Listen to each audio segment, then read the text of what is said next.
Welcome back to my channel, the best place for millennials who feel stuck in their careers to find their dream careers. In my last video, I taught you how to fix mistakes in your job hopping cover letter. In this video, I'm going to give you 5 tips on how to answer questions about your job hopping history on your job interview. So make sure you subscribe and click the notification bell to receive regular updates on all things related to career change. Also, join my Facebook group where you can chat with like-minded people who are also interested in making their careers work for them and not the other way around. Hi, I'm Dr. John Tam. I have a PhD in sociology from the University of Oxford, and I am passionate about helping millennials find their dream careers through gaining career clarity and building soft skills. So without further ado, here are the 5 tips that will help you answer these annoying job hopping interview questions once and for all. First of all, you need to understand their main concern is they want to know, why is it going to be different this time? They want assurances. And that's really the bottom line. Before I give you any tip, they want to know, how are you going to be different? Tip number 1 is to be confident. Because by being in the interview, you've already qualified for the job and you are shortlisted. Whatever job hopping you've done in the past hasn't canceled your candidacy yet. So give the response with a smile and positivity on why it will work out going forward. You got this, you're in your interview, you're not out of the game yet. Tip number 2 is to take responsibility, and you need to own all of it and don't get defensive. The worst thing you can do in this situation is to defend yourself, because psychologically that means you're vulnerable and unconfident.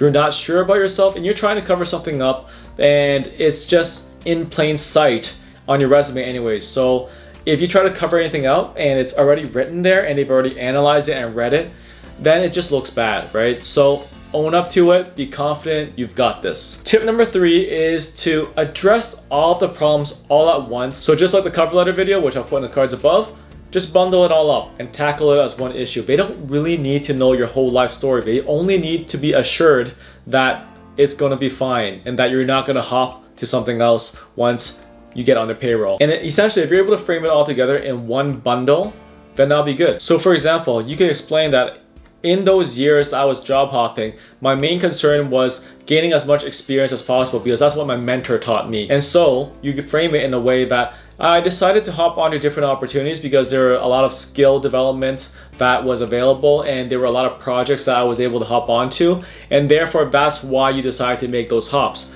And if that's the case, that's totally cool, because the fact of the matter is you planned this out and it was a strategic decision. They don't really need to hear anything else. And if you were job hopping at different industries that were seemingly totally unrelated, you could explain it as, during this time I was trying to figure out what my career pursuit is. I want to know what my goal is, and I decided to try out different things and maybe that will lead me to my destination.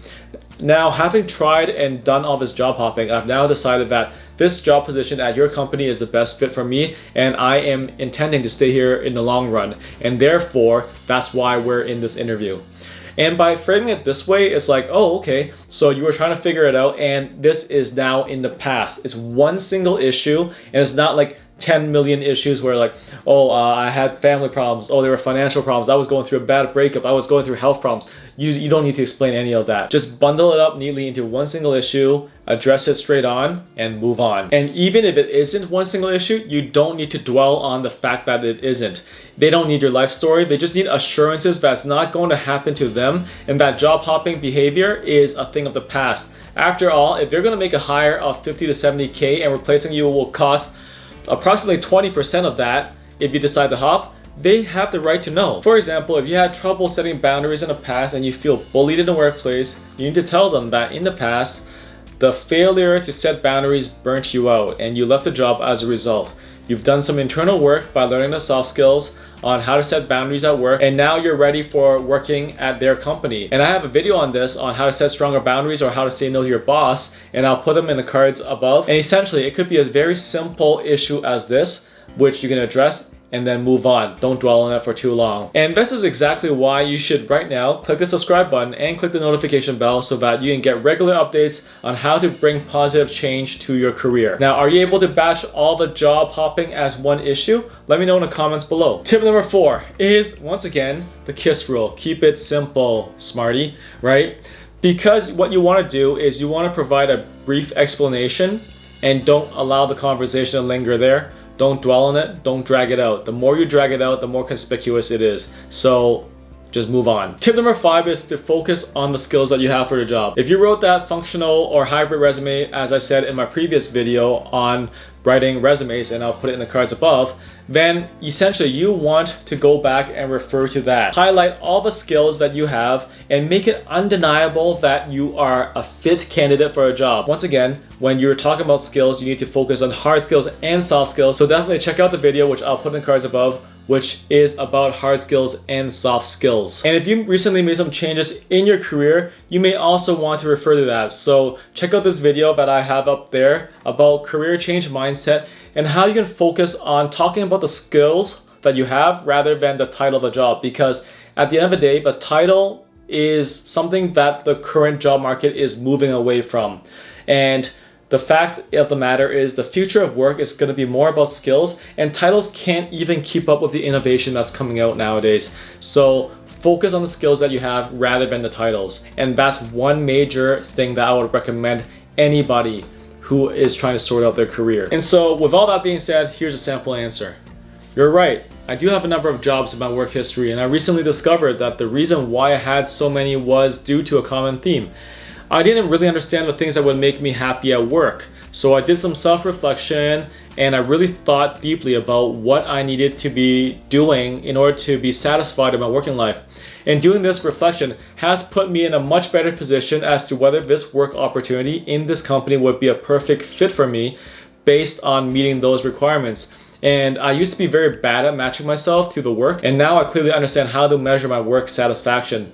And this search was essentially a common thread as I thought of all my former work and everything that I've worked through in the past. And so right now I'm happy to be here in this interview to learn further whether this current position is a fit for me or not. This is what some of the people I work with end up saying in their interviews, because it really is a process of learning about yourself and what's the best career fit for you. So if you've job hopped for a number of years and you're in a process of wondering, hey, what's the best career for me? Then I would suggest you to check out my free training called Stop Feeling Stuck in Your Career, Find Your Dream Career, and I'll link it below. It's essentially free, and in there I give you my complete strategy on how to find your dream career and really get that satisfaction. And this is essentially the strategy that I use for all my clients. Also, make sure to join my Facebook group to be in a community of people who are interested in making their careers work for them rather than the other way around. In my next video, I'm going to teach you how to navigate career crossroads in your 20s. So make sure to subscribe and click the notification bell for updates